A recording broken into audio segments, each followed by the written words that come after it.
देश के जाने माने गृहस्थ संत पूज्य देव प्रभाकर शास्त्री जी की पार्थिव देह का सोमवार को कटनी चिचरी स्थित वृद्धाश्रम परिसर में पूरे राजकीय सम्मान के साथ अंतिम संस्कार किया गया। कलेक्टर शशि भूषण सिंह और पुलिस अधीक्षक ललित शिकरवार ने राज्य शासन की ओर से पुष्प चक्र अर्पित कर श्रद्धांजलि दी। दद्दा जी हुए ब्रह्मलीन। पूरे राजकीय सम्मान के साथ हुई अंत्येष्टि। देश भर से अनुयायियों ने की शिरकत।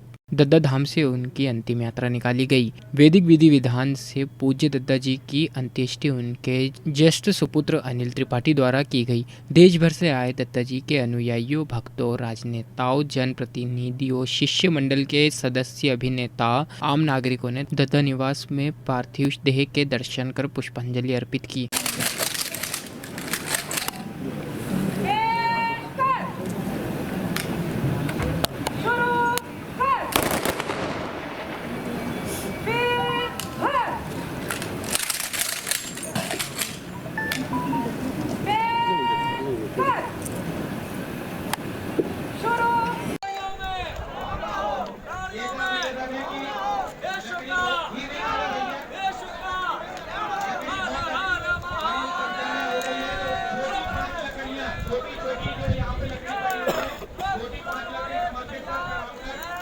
एक विराट व्यक्तित्व हमारे बीच में से उठ गया।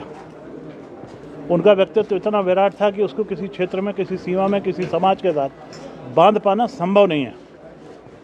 संस्कारों की खदान थे, प्रयोगधर्मी थे, और उनका जो प्रयोग था शंकर जी के निर्माण का, उसने पूरे हिंदुस्तान के अंदर अपना एक अलग से पहचान, विशिष्ट पहचान बनाई थी। पर दद्दा जी के साथ जो आत्मिक रूप से जुड़े थे, जो उनके शिष्य थे, उन शिष्यों से पूछे तो दद्दा जितने सरल थे उतने ही महान भी थे। आज इतने सरल, इतने महान व्यक्तित्व का चले जाने के कारण ये नुकसान संपूर्ण समाज का नुकसान है, और इस समाज के नुकसान के भरपाई बहुत शीघ्र नहीं होने वाली है। अभी हम लोग यही चर्चा कर रहे थे कि दद्दा गए हैं, विरासत में सिर्फ संस्कार छोड़ के गए हैं। उन संस्कारों के सहारे ही हम सबको अपनी नैया पार कराना है। पूज्य दद्दा का जाना हम सबके लिए, अपने अपने सबके जीवन के लिए और सारे दद्दा शिष्य मंडल के लिए एक बड़ी ऐसी अजीब सी घटना है जिससे अपने आप को दद्दा नहीं है और उनके बिना हम अपना जीवन चलाएंगे, अपने आप को में स्वीकार करना बहुत मुश्किल।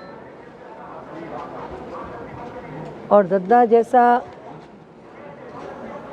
आध्यात्मिक व्यक्तित्व जो इतना सहज सरल व्यवहार के धनी थे कि उनकी महानता, उनकी विशेषता का किसी भी प्रकार का वो आभास नहीं होने देते थे। प्रदर्शन तो बहुत दूर की बात है।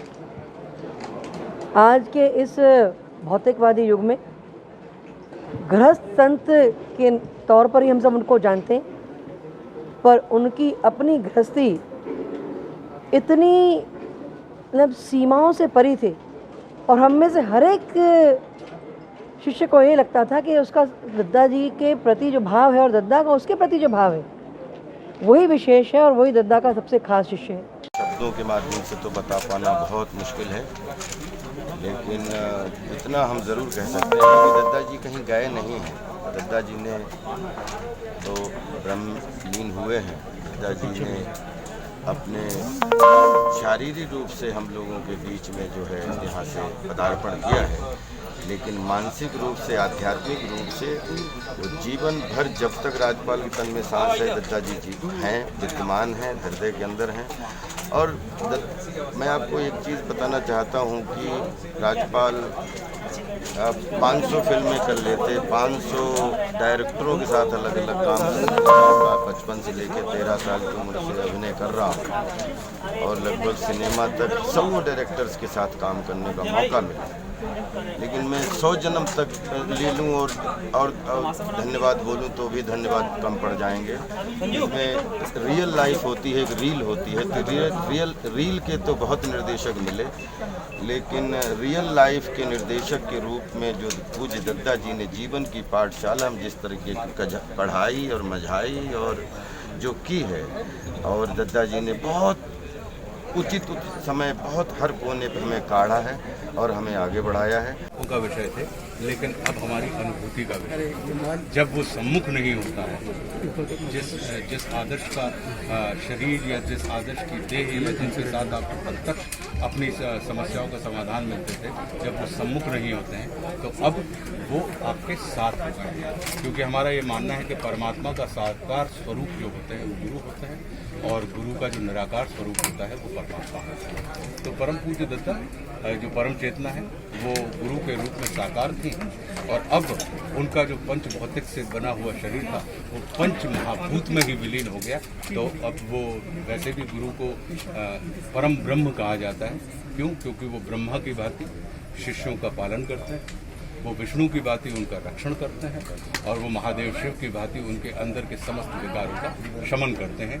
इसलिए गुरु को परम ब्रह्म कहा जाता है। और परम ब्रह्म जो होता है वो व्यक्ति का विषय नहीं होता, वो अवस्था होती है। तो परम पूज्य दत्ता सदैव वर्तमान रहेंगे। दद्दा जी का आपके जीवन में क्या प्रभाव रहा? आप जो कुछ भी आशुतोष राणा के अंदर देख रहे हैं वो पूज्य दत्ता की कृपा का परिणाम है। हमारे जीवन के